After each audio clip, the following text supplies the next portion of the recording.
तो जिस तरह से सार्टर जो है वो बताता है कि उसके किस तरह से मोर और लेस मतलब जो है वो दुनिया का जो ऑर्डर जो था वो बिल्कुल बदल के रह गया।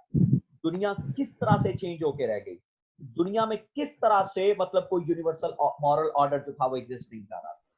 तो उसी बात को मद्देनजर रखते हुए यू कैन से उसने लोगों को इस बात के ऊपर उकसाया कि आपने एग्जिस्टेंशियलिज्म को किस तरह से जो है वो मतलब आप अपनी जिंदगी को मीनिंगफुल कैसे बनाना है। अगर आप अपनी लाइफ को मीनिंगफुल नहीं बनाएंगे, आप दूसरों के आइडियल्स को फॉलो करेंगे, तो उसका नतीजा क्या निकलेगा कि you are going to have a useless life. आपकी जिंदगी जो है वो यूजलेस होगी, उसका कोई फायदा नहीं होगा एंड वहां पर आपके पास किसी किस्म का अपनी जिंदगी को आप मतलब फ्राहम नहीं कर पाएंगे।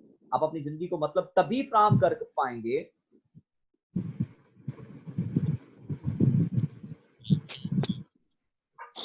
when you have your own belief of life। जब आपके पास अपना belief of life होगा, आप जब अपनी जिंदगी को क्या समझते हैं, क्योंकि जिंदगी आपकी है, आपने इसको गुजारना है। That's why there is need कि आपको इसको फॉलो करना है, आपको इसके साथ टेक ऑन करना है। तो मोर और लेस जो सार्टेरियन एग्जिस्टेंशियलिज्म था, इसने फिर चैलेंज किया खुदा के वजूद को कि खुदा नाम की कोई हस्ती इस दुनिया में मौजूद नहीं है। जी। Since he didn't believe in God, he offered what he believed to be logical conclusions based on consistent atheism. All possibility of consistent atheism, all possibility of finding values in an intelligible heaven disappears। कि वो जो तमाम possibility थी कि ये दुनिया, ये आसमान जो है वो इंटेलिजिबल है, यूनिवर्सल मॉरल ऑर्डर है, वो खत्म हो गया। He claimed since God does not exist, that necessitated a shift from the outside to the inside. Instead of seeking answer to problems through prayer and divine intervention, कि हम खुदा से मदद मांगे, दुआ करें, one must turn inward, अपने अंदर से मदद मांगे and create one's own solution, और खुद मतलब फैसला करो। Sartre's notion of freedom echoes to an extent something of Rousseau. Man is condemned to be free, and only difference between his assertion and the one in Ecclesiastes is that God has been removed from the problem. A major change. कि खुदा अब जो है वो अब मतलब जो है वो इस दुनिया में मौजूद नहीं है। Major change, and one which rearranges all the components parts of the dialectic. कि ये खुदा के ऊपर ही सारे का सारा वजूद था, जितना भी इक्लेसियास्टिकल लिटरेचर था वो सारे का सारा खुदा के वजूद पर था। तो जब आप खुदा को ही डिस्कार्ड कर देंगे तो ऑटोमेटिकली वो तमाम यूनिवर्सल मोरालिटी डिस्कार्ड हो जाएगी, रिलीजियस मोरालिटी डिस्कार्ड हो जाएगी, और आपको खुद फिर अपनी मोरालिटी जो है वो बिल्ड करनी है। जी। Of course, things aren't so simple. Once a person has realized the need for making one's own choices, Sartre proceeds to outline the responsibilities awaiting that person. फिर The ये बात universe है being कि shorter को फिर उन responsibilities को भी मीट करना है। सार्टर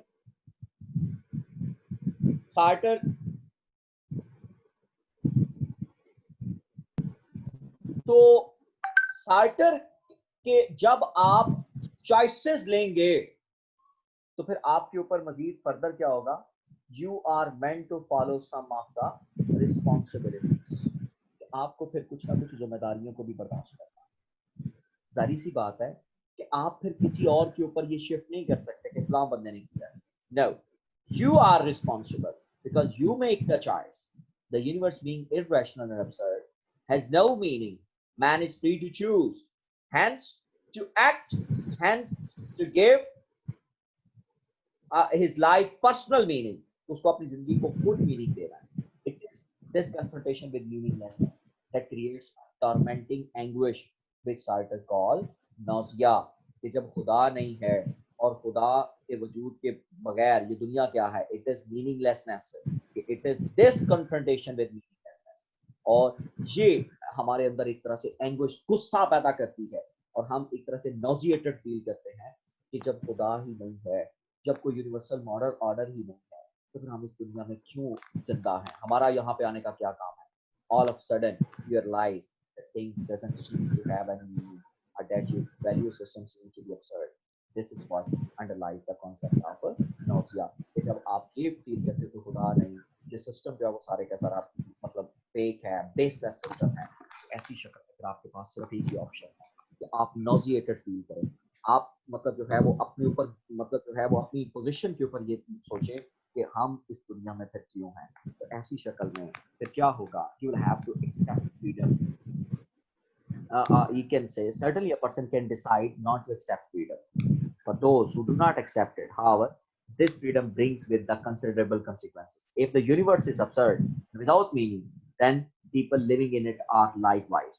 जब ये दुनिया meaningless है, तो फिर लोगों की जिंदगी भी क्या हो गई, meaningless।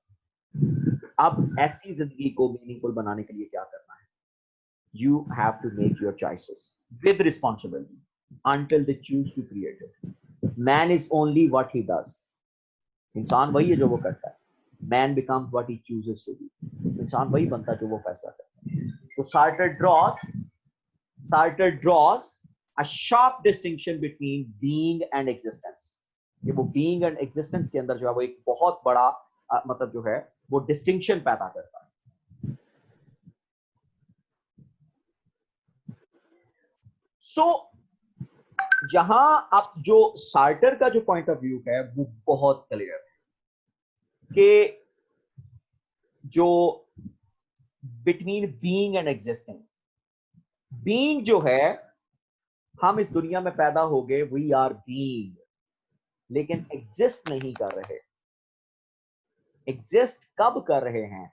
When we are making our choice, कि जब हम अपनी मर्जी से मतलब जो वो choice, if one chooses to act one is said to be, when one chooses not to act one merely exists। मतलब सपोज इसको हम आसान लफ्जों में मैं ये आपके साथ में बात कर देता हूं कि बीइंग एंड एग्जिस्टेंस को कुछ इस तरह से हम इंटरप्रेट कर सकते हैं। सपोज आपके जो आपका सेल फोन है या आपका आपके घर में एक जगह पे वैस पड़ा हुआ है, वो एग्जिस्ट कर रहा है, एग्जिस्ट कर रहा है, लेकिन अगर वही वैस वो ये कह दे कि मैंने जहां आपने मुझे रखा है, मैंने इस जगह पे नहीं रहना, मैंने किसी और जगह पे रहना है, तो फिर वो जो है वो बीइंग बन जाएगा, वो बीइंग हो जाएगा, फिर वो एग्जिस्ट नहीं कर रहा होगा।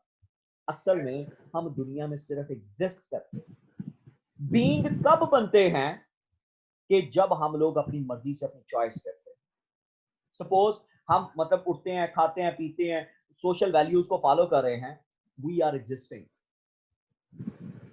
लेकिन एग्जिस्टेंशियलिज्म कब होगा? When we are making choices, कि जब हम लोग खुद चॉइस बनाएंगे। Hamlet famous question, to be or not to be, becomes in this concept, to be or to exist। ये उसको that is the question। इसको अगर आप इसको चेंज करते हैं तो टू बी क्या होगा? A man with choices and responsibility. Are to exist, जैसे दुनिया चल रही है, जो आपके ट्रेडिशनल फेथ है, आप जस्ट उसको फॉलो करें, आपको किसी और तरफ जाने की जरूरत नहीं। तो since the act of being can only be determined through acts and deeds, a person must make the active choices follow through the desires and intentions, कि उसको अपनी चॉइसेस खुद बनानी हो। This is what Sartre calls commitment। One must be committed to social, political and moral believes. एक बंदे को social, political और मॉरल बिलीव्स के साथ जाना होगा। और one can not hope to give himself definition. एक बंदा जो है वो इस हवाले से डेफिनेशन नहीं है। Once acts are phenomena which can be verified, whereas intentions count for nothing। This takes us back to the principles of phenomenology। कि ये हमें फिर से मतलब जो वो फिनोमेनोलॉजी की तरफ जो लेके चला था। कि फिनोमेनोलॉजी क्या है? कि हम लोग जो है वो सिर्फ उसी चीज को फॉलो करेंगे विच इज रैशनल। जो चीज रैशनल नहीं है, जो हम हमारी सेंसेस में, कॉन्शियस में नहीं आ सकती, हम उसको फॉलो करने की जरूरत नहीं है। जी। A person who fails to choose is a person trapped in a morass of confusion। The road to freedom is through choice and action। हाँ, To ये do road and to while freedom आपको आजादी तभी मिलेगी कि जब आप choice करेंगे और एक्शन लेंगे। जी। to do and while doing, to make oneself and to be nothing but the self which one has made। Ji. Freedom then becomes freedom from absurdity। हाँ, तो ये Freedom from absurdity, meaningless। असल में जो आपकी आजादी है वो आजादी है absurdity से। और absurdity क्या है?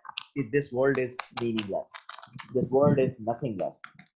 freedom from meaninglessness, to defining The self is tantamount to escaping one's nausea.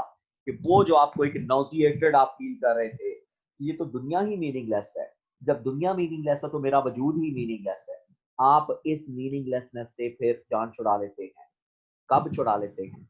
कि जब आप क्या करते हो कि when you have your choice and action, कि जब आप अपनी अपनी चॉइस और एक्शन पर जाते हैं. तो only through this self definition can one shape a meaningful destiny. तो इससे आप एक मीनिंग, आपको कम से कम ये एहसास जरूर होगा कि मैं जो जिंदगी गुजार रहा हूँ वो मीनिंगलेस नहीं है, वो मीनिंगफुल है. Any short of this result in authenticity, bad faith, and a heightened sense of nausea.